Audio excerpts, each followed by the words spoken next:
Salut à tous! Aujourd'hui chez Business School, on avait envie de traiter un sujet dont on parle peu, à cause de son apparente complexité. C'est la question du statut juridique des grandes écoles de commerce. On va essayer dans cette vidéo de décortiquer la situation et de présenter l'évolution du panorama juridique des grandes écoles de commerce en France.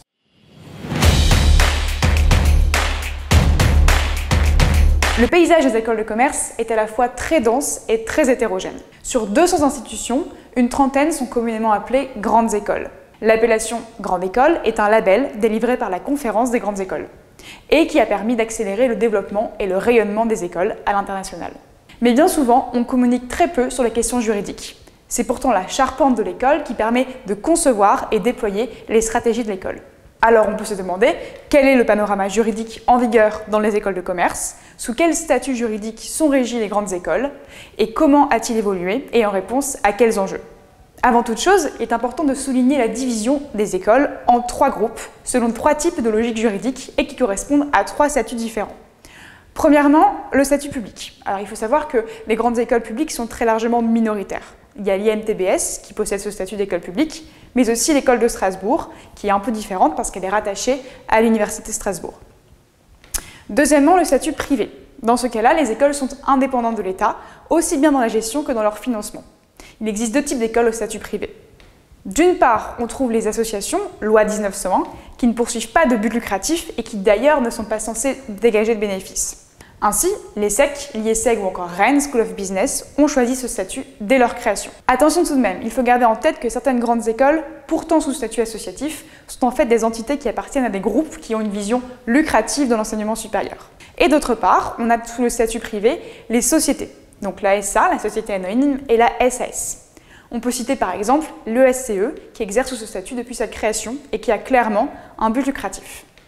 Et enfin, le 3e type de statut, c'est celui des écoles consulaires. Et une part très importante des grandes écoles sont des établissements consulaires, directement dépendants d'une CCI, une chambre de commerce et d'industrie.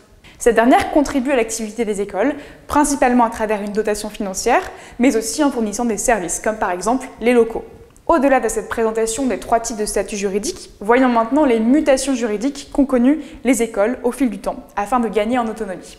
Depuis la constitution du réseau des ESC, Écoles supérieures de commerce, qui date du début du XXe siècle, jusqu'à la récente création d'un statut consulaire hybride, force est de constater que les contours juridiques des écoles ont connu de nombreuses mutations.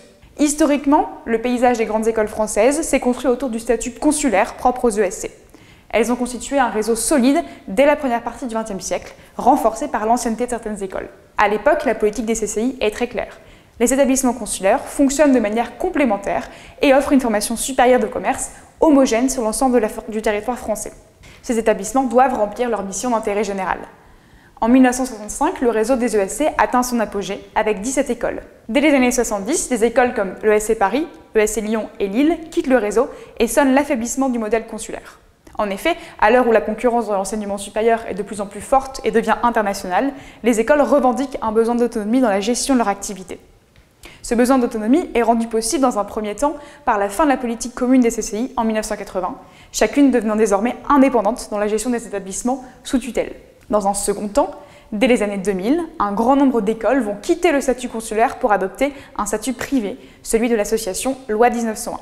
Ce qui permet de se libérer du contrôle de la CCI et d'être donc plus autonome et de se positionner sur l'international ou la recherche qui sont désormais de nouveaux enjeux.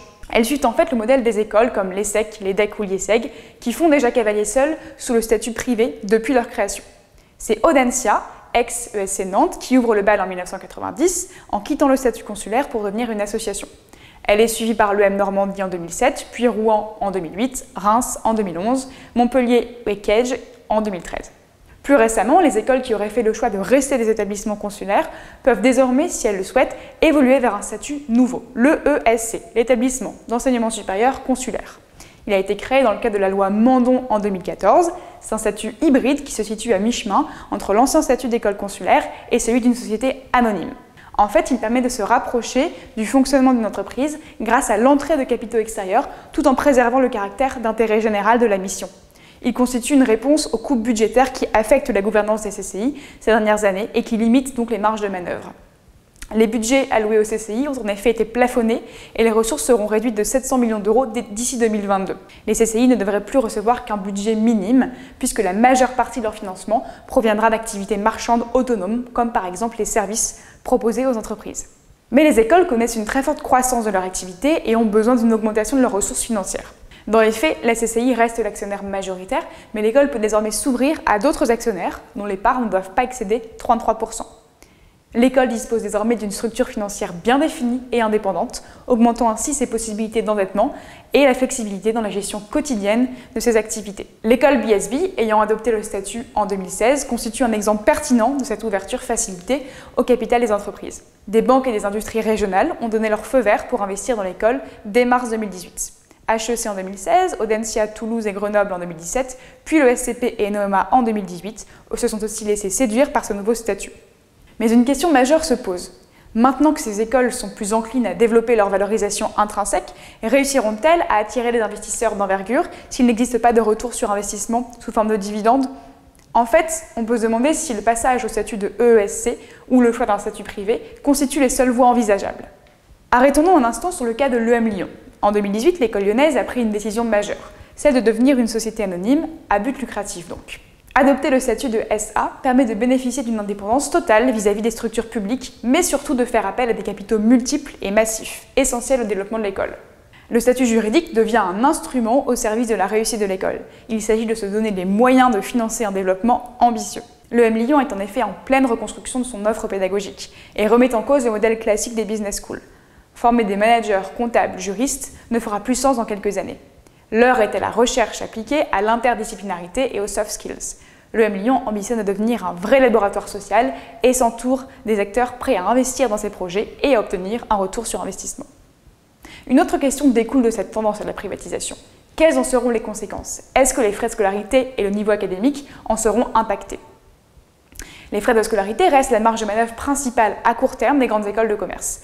66% des ressources de ces établissements proviennent directement des frais de scolarité, selon un rapport de la Cour des comptes de 2013. L'augmentation de 73% des frais de scolarité sur la dernière décennie laisse présager un prolongement de la hausse des frais. En effet, chaque école déterminera à moyen terme son positionnement et ajustera son prix selon ce critère. La hausse des frais de scolarité est notamment portée par le niveau de prix pratiqué aux États-Unis et au Royaume-Uni, où se trouvent les meilleures écoles. Mais le danger repose aussi sur le niveau académique des écoles. Si ces dernières ne comptent plus que sur des investisseurs privés en attente d'un retour sur investissement, alors que se passera-t-il si la recherche ou d'autres activités pédagogiques sont jugées comme n'étant pas suffisamment rentables? Enfin, terminons ce panorama juridique en observant ce qui se fait dans les autres business schools du gratin mondial. Il faut d'abord noter que la très grande majorité des business schools à l'étranger sont des universités. Publiques ou privées, elles restent guidées par la volonté de servir l'intérêt général. Prenons 3 exemples. Premièrement, l'université commerciale Bocconi, à Milan, est une université privée. Elle a choisi de constituer de larges promotions d'élèves pour assurer une masse élevée de revenus grâce aux frais de scolarité de plus de 13 000 étudiants. Ils représentent les 3/4 de ses revenus. Elle a tout de même mis en place un programme de levée de fonds avec un objectif de 120 millions d'euros d'ici 2022, auquel participent de grosses entreprises italiennes en contrepartie d'une visibilité et d'un siège dans les commissions stratégiques internes. Deuxième exemple, la London School of Economics. C'est une université publique qui a un modèle relativement similaire à celui de la Bocconi puisqu'elle puise ses ressources principalement dans les frais de scolarité. Mais elle réalise aussi des bénéfices grâce au logement qu'elle propose aux étudiants. Un modèle également en vigueur dans quelques écoles françaises qui disposent de leur propre campus. Enfin, troisième exemple, Harvard.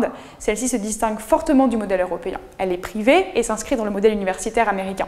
Ses sources de financement sont multiples et équilibrées. En bref, que retenir de cet aperçu international? Eh bien qu'il pourrait être judicieux pour les grandes écoles françaises d'adopter un modèle plus équilibré en termes de ressources pour éviter les dangers d'un financement tout privé et dépasser les limites d'un financement public désormais aux abonnés absents.